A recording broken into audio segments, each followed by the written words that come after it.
Hello guys, for today's video, may share naman ako sa inyo.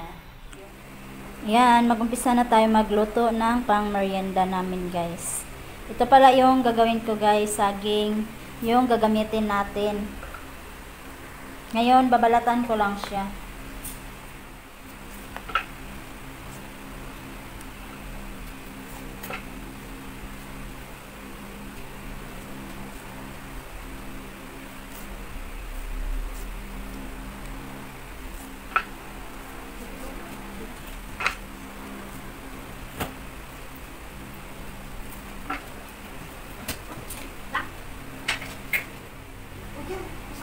Ayan guys, tapos na tayo magbalat sa saging.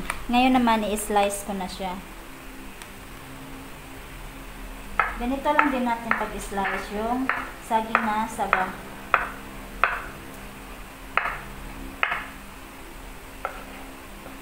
Lagay ko lang din dito sa lagayan. Tapos ko mag-slice.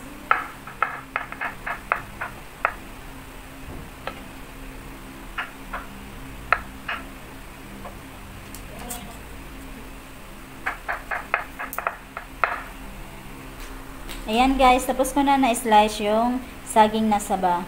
Ngayon, magbabalot na tayo.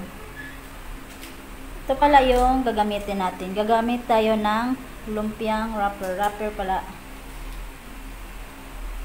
Tapos, ilalagay ko lang dito sa wrapper. Ganyan lang naman siya guys. Ayan. Depende din sa inyo kung marami yung ilagay nyo. Ayan, ganyan lang naman siya.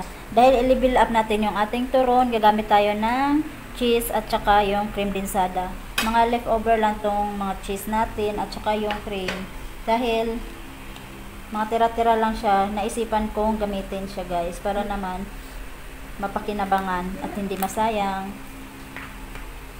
Ayan, mag-umpisa na tayo magbalot. Dito sa ating saging, maglagay lang tayo ng cream. Nanigas kasi itong cream densada natin guys. Kasi nilagay ko sa ref. Pero okay lang yan. Medyo natunaw na rin naman siya. Ayan. Ganyan lang naman. Tapos natin maglagay ng cream densada. Maglagay naman ako ng cheese sa top. O diba? Nag-level up yung turo natin. Tsaka para naman maiba din sa paningin nila. At panglasa pala. Tapos, ganituhin lang din natin siya guys.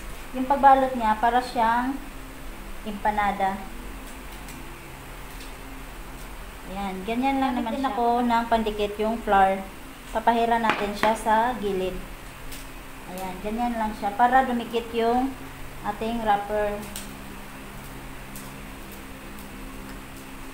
Ayan, ganyan lang naman siya guys. Diba? Para lang siyang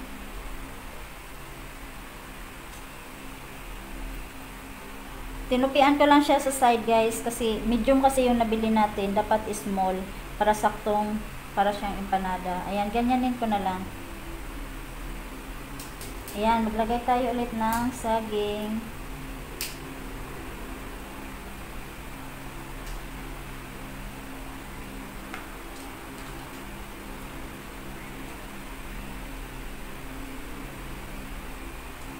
Tapos maglagay ulit tayo ng cream. Yung cream densada.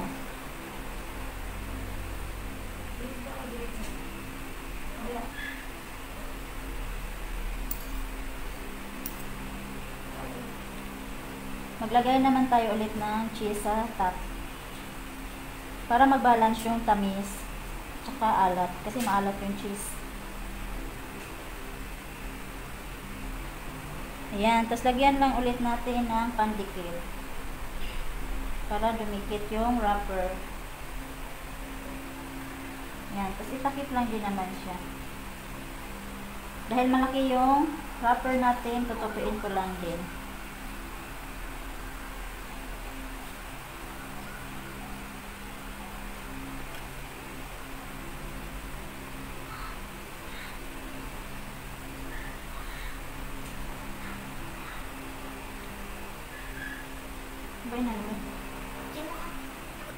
Ayan guys, tapos na tayo magbalot sa turon natin. Ngayon, ipa-fry ko naman siya. Ayan, nakauna pala yung kalan. Ngayon, maglalagay na ako ng mantika. Dahil mainit na yung kawali natin. Maglagay lang ako ng toothpick dito sa pan natin. Try natin kung mainit na ba. Pag may mga bubbles na siya guys, pwede na siya. Ayan guys, naglagay na ko ng turon sa pan. Kasi mainit na yung mantika.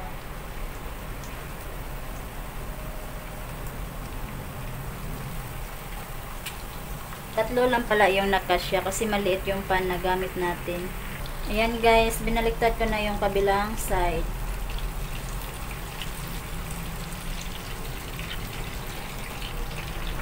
Ayan guys, okay na to siya guys. Nagkulay brown na. Hahanguin ko na siya.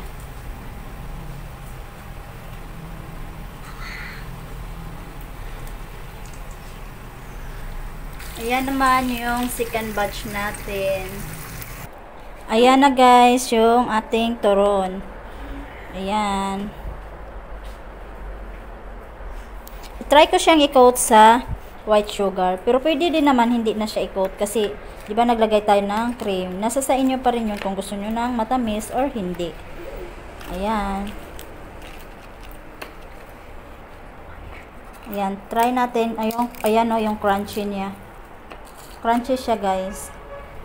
Ayan. Sana may natutunan po kayo sa aking video. Bye!